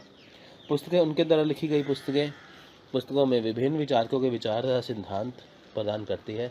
इन किताबों का शोध, अध्ययन और ज्ञान प्राप्त करें जो इस विषय पर उन लोगों द्वारा कहा गया है जिन्होंने पहले इसी तरह के शोध का अध्ययन किया था। देखिए, पुस्तकें क्या होता है, पुस्तकों में जो विचारक होते हैं वो विभिन्न प्रकार के विचारक हैं। उन्होंने हर एक विचारक ने अपने अपने सिद्धांत जो है प्रदान किए जाते हैं। ठीक है, पुस्तकों में क्या होता है, जो विचारक है अपने अपने विचार रखते हैं, तो आपको उनके विचारों को समझ में आ जाता है कि ये चीज़ है क्या। तो इन किताबों का अगर आप शोध अध्ययन करोगे, आप अगर ज्ञान प्राप्त करोगे, तो आपको इस विषय के बारे में काफ़ी कुछ सीखने को मिल सकता है। यानी कि जिस विषय के आप बारे में जानना चाहते हो तो आपको उस विषय के बारे में पुस्तकों से पता चल सकता है। जैसे यूजीसी नेट के लिए आपको कुछ समझना है, अगर आपके सामने अगर आप कोई देखिए, जैसे आप यूजीसी नेट की तैयारी कर रहे हो, अगर आपके पास यूजीसी नेट की बुक्स हों, पुस्तकें हों, तभी तो आप उसके बारे में जान पाओगे ना वो चीज़ है क्या। सर्वेक्षण की रिपोर्ट, देखिए, सरकारी और गैर सरकारी एजेंसियों ने सामाजिक समस्या से संबंधित कई रिपोर्ट सर्वेक्षण प्रकाशित किए। ये रिपोर्ट सर्वेक्षण सामाजिक शोधकर्ता को विषय या विषय के बारे में बहुत उपयोगी जानकारी प्रदान करते हैं। अब सर्वेक्षण की रिपोर्ट यानी कि जो सर्वे रिपोर्ट होती है वो बहुत ज़्यादा इंपॉर्टेंट है। सरकारी या गैर सरकारी जो संगठन होते हैं वो जो रिपोर्टों को, सामाजिक समस्या को वो प्रकाशित करते हैं। इनकी जो समाज में समस्याएं चल रही हैं, अब वो सर्वे मेथड जो होता है, चाहे वो सरकारी हो चाहे वो गैर सरकारी हो, वहाँ पे जो सामाजिक समस्याएं बताई जाती हैं कि समाज में है क्या, जैसे एजुकेशन सिस्टम से संबंधित हो या समाज में अन्य कोई कुरीतियाँ फैली हो, तो आपको वो रिपोर्ट जब प्रकाशित हो जाती है तो आपको वो पता चलता है। तो ये रिपोर्ट क्या है, ये रिपोर्ट जो है बहुत ज़्यादा उपयोगी होती है आपके लिए। जैसे न्यूज़पेपर में जो संपादकीय का पेज होता है, आप देखिए कि वहाँ पे कितना अच्छा अच्छा लिखा होता है। तो अगर आप उसको पढ़ते हो, जिसे इंग्लिश में एडिटोरियल, हिंदी में संपादकीय कहते हैं, तो संपादकीय पेज को आप जब पढ़ते हो तो आपको खबर के बारे में पूरी जानकारी मिल जाती है। वहाँ पे सर्वेक्षण भी बताया जाता है एक तरह से। नेक्स्ट है यादें में क्या है, देखिए, आत्मकथा, जीवन इतिहास और पत्र उपयोगी जानकारी या डाटा प्रदान करते हैं। यादें क्या है, देखिए, जो यादें हैं इसमें क्या है, आत्मकथा यानी कि किसी ने अगर ऑटोबायोग्राफी लिखी हो, किसी का जीवन इतिहास हो, है ना, तो कुछ पत्र हो, तो जैसे इंपॉर्टेंट पत्र थे अंग्रेज़ों के ज़माने में जब यहाँ से लिखे गए, गांधी जी ने काफ़ी पत्र लिखे, तो आप उसको देख सकते हो। ठीक है, किसी भी आप म्यूज़ियम में जाओगे तो आपको ये सारी चीज़ें मिल सकती हैं।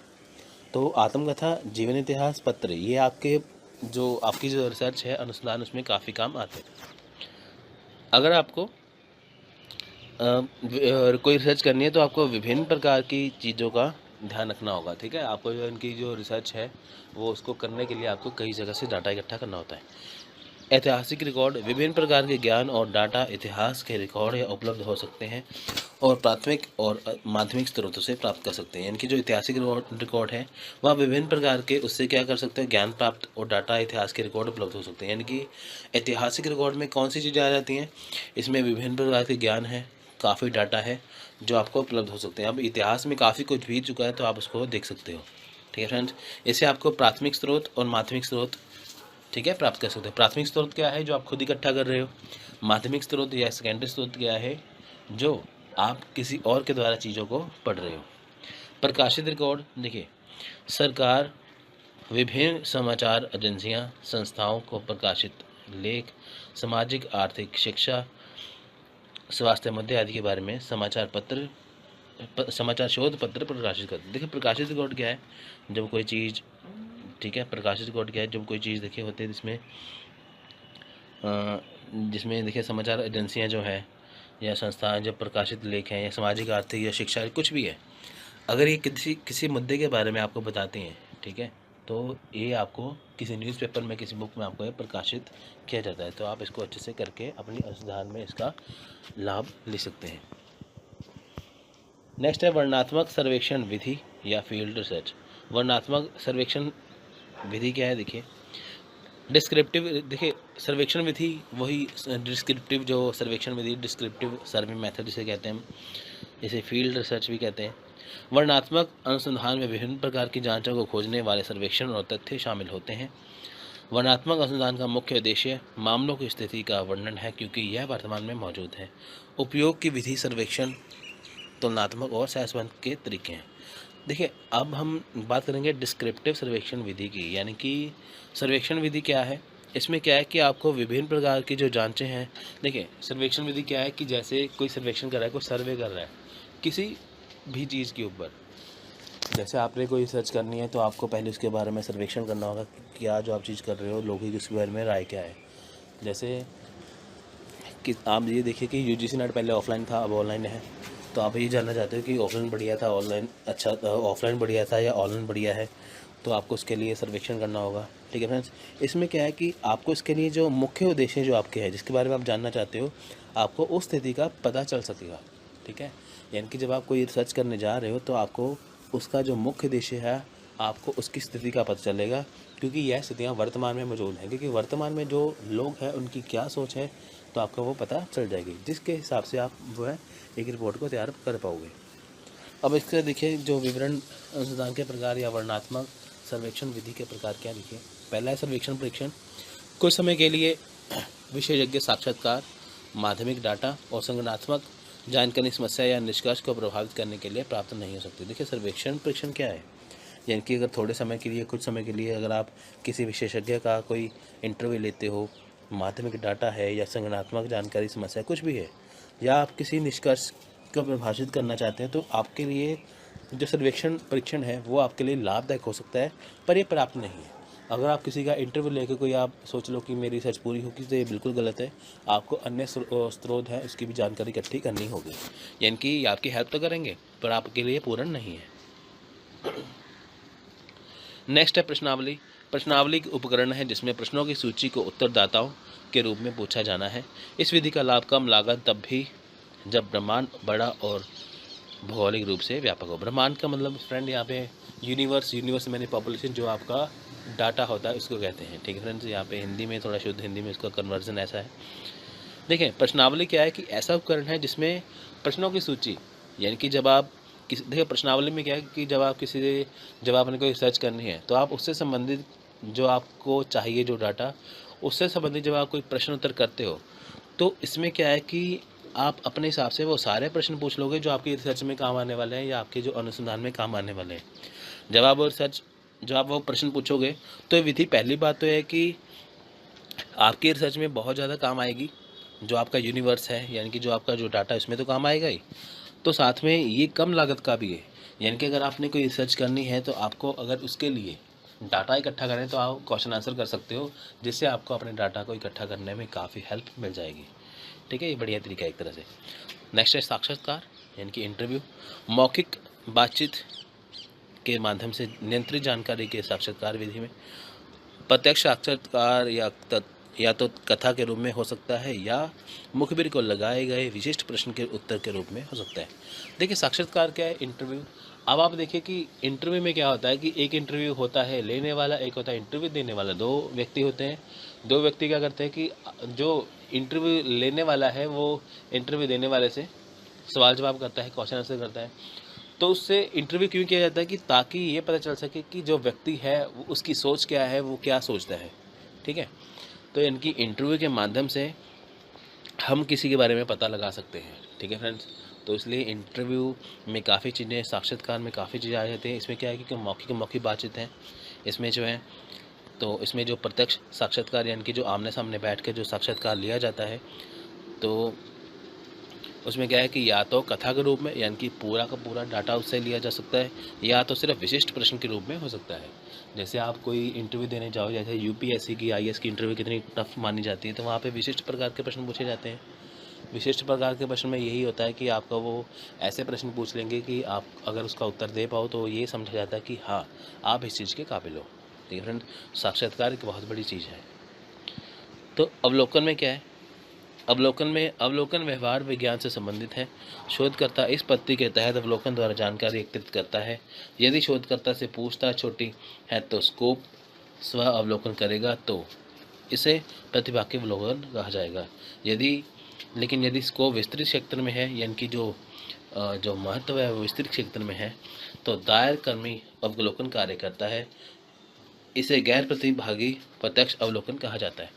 देखिए अवलोकन क्या है, ऑब्जर्वेशन। अब आप कोई चीज़ को ऑब्जर्व करोगे, अवलोकन करोगे, तो पहली बात तो ये किससे, विज्ञान से संबंधित है। यानी कि आप किस चीज़ का आप अवलोकन कर रहे हो, उसको ऑब्जर्व कर रहे हो, तो आपको काफ़ी चीज़ समझ में आ जाएगी। अब आप ये देखो कि आपको जानना है कि हमारे समाज में शिक्षित लोग कितने हैं, अशिक्षित कितने हैं। तो आप जब समाज में घूमोगे, किस जगह पे घूमोगे, तो आपको पता चल जाएगा। ऑब्जर्व करके देखोगे कितने लोग शिक्षित हैं, अशिक्षित हैं। या आपको किसी के रीति रिवाजों के बारे में जानना है तो आप अवलोकन करोगे। जगह जगह हर स्टेट में जाओगे तो आप अवलोकन कर पाओगे कि यहाँ पे ये रिवाज है, वहाँ पे वो रिवाज है। तो अवलोकन विधि यहाँ पे काम में आती है। नेक्स्ट है केस स्टडी। केस स्टडी में क्या है, देखिए केस स्टडी विधि ऐतिहासिक घटना के गहन अध्ययन में है। देखिए जो केस स्टडी क्या है, इसमें आपको एक केस स्टडी में क्या होता है, आपको एक प्रॉब्लम दे दी जाती है, एक समस्या दी जाती है जिसके बारे में आपको जानना होता है, जिसमें आपको पूरा का पूरा जो एक डाटा दिया जाता है। ठीक है, आपको उस समस्या का समाधान ढूंढना होता है, वो होता है केस स्टडी। नेक्स्ट है, लास्ट है प्रायोगिक विधि यानी कि प्रयोगशाला विधि यानी कि एक्सपेरिमेंटल सर्वे। ठीक है, यह अनुसंधान की वैज्ञानिक विधि है और विभिन्न वैज्ञानिक और मानकीकृत सांख्यिकी परीक्षण का अनुसरण करती है। यह भविष्य की प्रकृति और नए नवाचार की प्रक्रिया है। प्रयोगशाला अनुसंधान में सक्रिय रूप से या एक से अधिक आकस्मिक परिवर्तन या और परिणाम आकर्षित करते हैं। देखिए प्रायोगिक विधि क्या है, यानी कि पहली बात तो है कि जो हम प्रयोगशाला में करते हैं ना, जो लेबोरेटरी में, ये वैसा अनुसंधान माना जा सकता है। देखिए प्रायोगिक विधि यानी कि एक्सपेरिमेंटल मेथड। अब देखिए कि एक्सपेरिमेंटल मेथड, पहली बात तो ये आप अपने दिमाग में रख लो एक बात को कि इस विधि के तहत हम जो अपनी रिसर्च है, ठीक है, इस विधि के तहत जो हम अपनी रिसर्च को करते हैं, जो अनुसंधान को करते हैं, उसमें जो चर है यानी कि जो वेरिएबल है, क्या फ्रेंड्स, तो इसमें हम कुछ चेंजेस कर सकते हैं। यानी कि प्रायोगिक विधि के तहत क्या है, इस विधि के तहत हम अपने रिसर्च के अंदर कुछ अगर बदलाव करना चाहें तो वो कर सकते हैं। ठीक है, तो ये एक ऐसी विधि है, अगर हमें लगता है कि हाँ ये चीज़ ऐसे नहीं ऐसी होनी चाहिए तो हम उसको वैसा कर सकते हैं। क्योंकि ये वैज्ञानिक विधि है तो ये विभिन्न वैज्ञानिक और मानकीकृत सांख्यिकी परीक्षण का अनुसरण करती है। यहाँ पे विभिन्न वैज्ञानिक तरीके आपको मिलेंगे। एक्सपेरिमेंटल में क्या है कि आप किसी चीज़ का बदलाव कर सकते हैं, अपनी अनुसंधान में इसका, अपनी शोध में इसका बदलाव थोड़ा सा कर सकते हैं। ठीक है फ्रेंड्स, और इसके जो परिणाम होते हैं वो आपको, जो परिणाम है, जो आपको जो परिवर्तन है वो आपको आकर्षित भी करते हैं। आपको लगता है कि आपने जो रिसर्च की है वो सही इतनी नहीं थी, तो थोड़ा सा आप उसको डाटा को चेंज या परिवर्तन उसमें कर सकते हैं। ठीक है, जिससे आपको रिज़ल्ट जो है वो बेहतर हो सकते हैं। वो किस में संभव है, वो प्रायोगिक विधि में संभव है। एग्जाम में डायरेक्ट क्वेश्चन ऐसे पूछा जाता है कि अगर हमें अपने रिसर्च में थोड़ा सा परिवर्तन करना है तो हम किस विधि के द्वारा करेंगे, वो है प्रायोगिक विधि। देखिए ये अलग अलग तरह। तो अब बारी आती है रैंडमाइज्ड कंट्रोल ग्रुप और प्री टेस्ट और पोस्ट टेस्ट डिज़ाइन की। देखिए इस फ्रेंड्स क्या है कि देखिए रैंडमली ग्रुप में किसी रिसर्च या कंट्रोल से वेरिएबल असाइन करें, ये समस्या यांत्रिक यादृच्छिक नियंत्रण समूह पर प्रभाव डाल सकती है। देखिए इसमें क्या है कि अगर आपको ये रिसर्च आपने की है तो आपको जो आपका जो वेरिएबल है वो रैंडम तरीके से आप लगा भी दें तब भी आपका जो रिज़ल्ट है वो वैसा का वैसा आना चाहिए। यानी कि आपने कोई रिसर्च की है, अगर आपके जो रिसर्च करने के बाद अगर आपको उसको टेस्ट करना है तो आप उसको रैंडम तरीके से भी रख दो तो उसका जो रिज़ल्ट आएगा वो कैसा आएगा जैसे आपने चाहा था। इनकी ये नहीं कि आपको वो तरकीब वाइज लगाना पड़ेगा, ऐसे लगाना पड़ेगा तभी उसका रिज़ल्ट अच्छा आएगा। अगर आप उसको रैंडम तरीके से भी अपनी रिसर्च को रखोगे तभी उसके वेरिएबल जो है आपको रिज़ल्ट जो है जो आपके अनुसार ही दे सकते हैं। नेक्स्ट आंतरिक वैधता। देखिए आंतरिक वैधता ये जानने की कोशिश करती है कि एक आश्रित चर पर मनाया प्रभाव वास्तव में स्वतंत्र चर के कारण होता है। यानी कि जो आंतरिक वैधता है, जो आंतरिक शुद्धता है चीज़ की, जो रिसर्च की, वही जांचने की कोशिश करती हैं कि जो आश्रित चर यानी कि जो डिपेंडेंट वेरिएबल है क्या उसके ऊपर जो इंडिपेंडेंट वेरिएबल है यानी कि स्वतंत्र चर है क्या उसका प्रभाव होता है। क्योंकि फ्रेंड्स ऐसा होता है कि जो डिपेंडेंट वेरिएबल होता है ना उसके ऊपर प्रभाव किसका होता है, इंडिपेंडेंट वेरिएबल का। तो इंडिपेंडेंट वेरिएबल के कारण वो क्या है, कई बार वो चेंज हो सकते हैं। तो आखिर में बारी आती है बाहरी वैधता की। देखिए बाहरी वैधता चिंता का विषय है कि क्या प्रयोग के परिणाम को प्रयोगात्मक स्थिति से परे सामान्यीकृत किया जा सकता है। यानी कि जो एक्सटर्नल वैलिडिटी है, जो बाहरी वैधता है कि क्या जो हमारे प्रयोग के परिणाम निकले हैं, ठीक है, क्या वो सामान्यकृत हैं। यानी कि जो हमने रिसर्च की है क्या उसके जो परिणाम निकले हैं तो क्या वो पॉजिटिव है, नेगेटिव है, क्या उसके ऊपर कोई असर तो नहीं पड़ा, क्या सब कुछ सामान्य है। तो ये सब कुछ इसमें जांचा जाता है। सो आई होप आपको ये लेक्चर पसंद आया होगा, समझ में आया होगा। So thanks for watching.